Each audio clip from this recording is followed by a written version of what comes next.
안녕하세요. 어제 코스피 지수는 마이너스 2% 이상의 하락을 보였습니다. 분봉상으로도 시초가 대비해서 종가가 많이 떨어졌고요. 저가와 종가가 같은 그렇게 좀 좋지 않은 마무리가 되었습니다. IMF가 한국의 올해 성장률을 마이너스 2.1%로 전망하면서 이런 코로나 충격이 이어지는 모습이었습니다. 이런 시장에서도 좋은 성적을 보인 전략들 어떤 게 있을까요? 먼저 하루 동안의 수익이 좋았던 전략들인데 1등을 한 포트가 8%대 상승을 보였습니다. 그 아래로도 7%대 상승을 보인 전략들은 굉장히 많이 나오고 있습니다.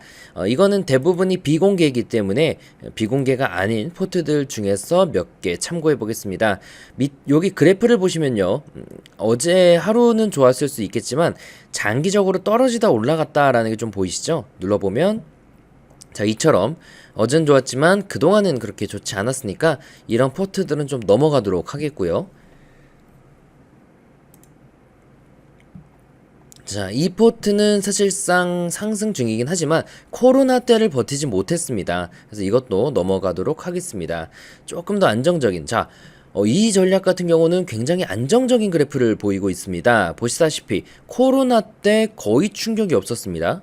오히려 과거 2017년 3월 때는 시장의 하락을 좀 타격을 받았는데 코로나 때는 오히려 우상향을 하고 있습니다.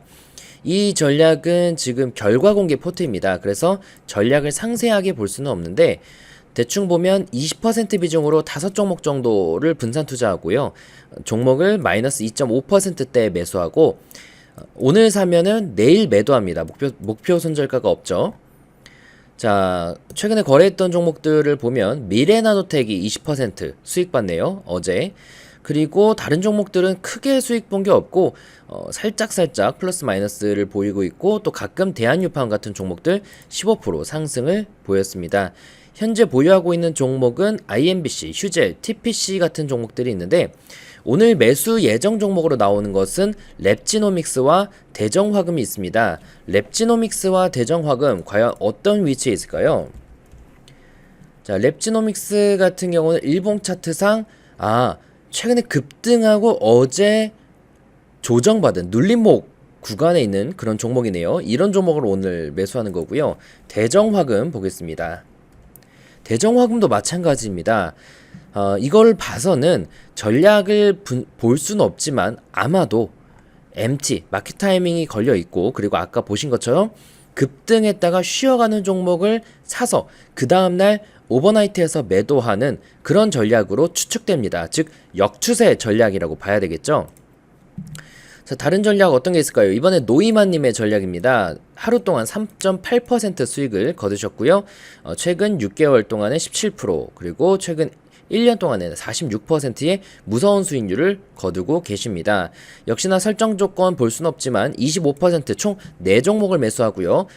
이 전략도 오늘 사면 무조건 내일 매도하는 그런 전략이죠. 목표 손절가가 있긴 하지만 최소 보유일이 1일이기 때문에 매수한 날은 매도하지 않고 그 다음날 매도하게 되는 로직입니다. 최근 거래했던 종목들을 보면 크게 수익 난 건 없습니다. 대신에 SK머티리얼즈, 에이스테크, 일신방지 이런 종목들 살짝 수익을 봤고요.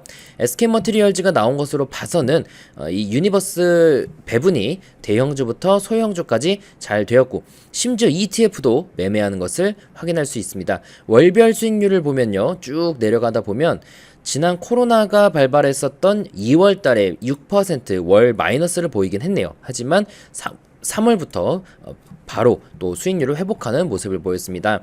이 전략에서 오늘 추천하는 종목은 뭐가 있을까요? 바로 지금 매수 대상 종목은 안 나옵니다. 왜냐하면 보유 종목이 꽉 차 있기 때문에 LNF도 16% 수익 중이네요. 대신에 추천 종목을 보면요. 미래나노텍부터 SKC 솔맥스 이런 종목들을 추천하고 있습니다. 자, 미래나노텍 보겠습니다. 자, 이것도 아까와 비슷한 패턴 아닌가요? 어제 급락을 보였고요. 그 다음이 또 SK 솔믹스였죠? SKC 솔믹스. SK 솔믹스는 어제 급등했습니다. 이런 걸 봐서는 또 역추색은 아니고요. 아마 윗꼬리로 또 이런 역추세를 잡은 건 아닐까 싶습니다. 어제 저희 나이알매 나도 이제 알고리즘 메이커 방송 시간에서 그 승한 씨가 소개했던 역추세 찾아내는 우선순위가 있었습니다. 바로 이 윗꼬리와 아랫꼬리를 나눠서 그 비율로 찾는 방식인데 굉장히 쉽지만 굉장히 신박합니다. 방송을 못 보신 분은 어제자 나이 알매 방송을 꼭 참고해 보시기 바라겠습니다. 자, 그러면은 하루짜리를 봤으면 이번에는 일주일짜리를 보겠습니다. 최근 일주일 동안 그 결과 공개나 전체 공개된 포트폴리오 중에서 또 수익률이 안정적인 것 중에 노이만님의 전략도 나오네요. 아까 하루 동안에도 수익률이 좋았지만 일주일 동안에도 수익률이 좋은 모습이겠고요. 강황국님의 슈퍼가치 전략을 아마 활용한 것 같은데 아쉽게도 최근에는 좋지 않은 결과를 보이는 그런 전략도 있습니다. 그리고 또 노이만님의 전략이 또 보이고요. 또 노이만님의 전략, 황금손님 전략 최근 며칠 봤으니까 넘어가고요. 구다라님 똑같이 슈퍼가치 전략인데 아까보다는 좋습니다.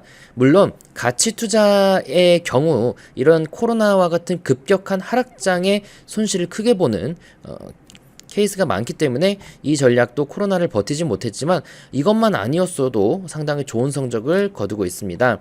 전략은 공개되지 않고 있지만 역시나 길죠. 10%로 최대 10종목 그리고 최대 120일 20일이 1개월입니다. 영업일이니까 그럼 6개월을 최장 보유하면서 목표나 손절가 100% 달성하면 팔겠다라는 것인데 최근의 거래 이력 보면 마이너스 플러스 왔다 갔다 많이 하죠. 오늘 기준으로는 우리 조명, 네오오토, 원일 특강, 구형 테크 같은 종목들을 추천하고 있습니다. 자, 이번에 마지막으로 전체 공개된 포트가 사실 몇 개 없지만 여기서 어제 하루 동안 수익이 좋았던 전략을 보겠습니다. 아쉽게도 그렇게 좋은 전략들이 나오지는 않는데요. 그래도 수급 강화 종류 공략이라고 되어 있습니다. 역시나 이 전략 코로나 때 버티지 못했지만 그래도 이름에 수급이 달려 있어서 그런지 코로나 이후에 굉장히 큰 상승을 보이고 있는데요. 전략을 보겠습니다. 뉴지스탁에서 가공해서 만든 점수 팩터를 주로 사용하셨네요. 전략을 잘 못 짜시는 분들은 이렇게 점수 팩터를 활용하는 것도 괜찮습니다.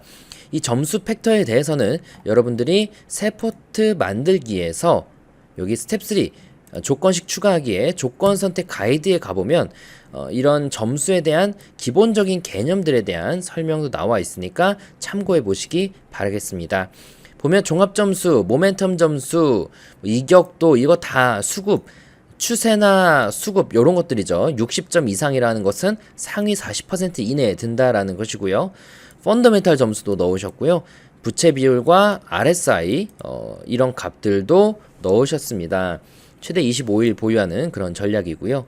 최근에 현재 보유하고 있는 종목들의 수익률이 좋네요. 대화제약, 롯데하이마트, 미투온 같은 종목들의 수익률이 좋고 또 최근 3호에 대해서 30% 매도를 했습니다. 목표가 달성해서요. 그러니까 최근에는 확실히 좋은 전략인 것 같은데요. 수급이 살아있는 종목들을 뽑으니까요. 오늘 기준에서는 에스텍, 인터로조, 대동전자 이런 종목들이 나오고 있습니다. 제 개인적으로도 사실 인터로조라는 종목을 좋게 봤었습니다. 과거에는 최근에 안 본 지는 좀 됐지만 왜냐면은 굉장히 못 올랐거든요. 지금 인터로조 같은 경우도 2019년 당시 이후로 이 고점을 뚫지 못하고 있습니다. 박스권에 움직이고 있는데 지금 보시면 코로나 때 이렇게 떨어진 종목들이 대다수가 코로나 때 전 고점을 돌파했거든요. 근데 인터로조는 그런 모습을 보이지 않고 있는데 인터로조의 사업을 보시면요. 수지 씨가 선전하는 거죠. 이 컨택트 렌즈. 근데 확실히 최근에 안경 쓰시는 분들 굉장히 많이 줄었습니다. 저희 개발팀장님도 이제 안경을 안 쓰고 렌즈를 끼시던데 그 수요가 늘어나고 있고요. 이런 것은 코로나에 큰 영향이 없죠. 그래서 그런지 실적이 가파르게 증가하는데 이런 실적 증가에 비해서 주가가 못 오르고 있습니다. 자, 역시나 어제 나이알매 나도 이제 알고리즘 메이커 방송 시간에 소개한 거지만 롱텀 차트에 대한 활용법 말씀드렸죠. 롱텀 차트상 저점인데 펀더멘탈 즉 아래에 있는 EPS가 증가하는 경우는 웬만하면 75% 확률로 올라갑니다. 그런 관점에서 이런 종목들도 장기적으로 관심을 가져보면 좋겠습니다. 자, 오늘은 여기까지 보고 마치도록 하겠고요. 어제 미국 증시가 또 예상과는 달리 강하게 반등에 성공했습니다. 아마도 은행주들을 중심으로 급격하게 지수를 끌어올렸는데 정부의 그런 정책들이 증시 상승을 아직까지는 이끌고 있는 모습이고요. 그 영향을 받아서 우리나라도 오늘 좋은 모습을 보여주기를 기대하겠습니다. 주말 잘 보내시고요. 저는 다음 주에 다시 인사드리겠습니다. 감사합니다.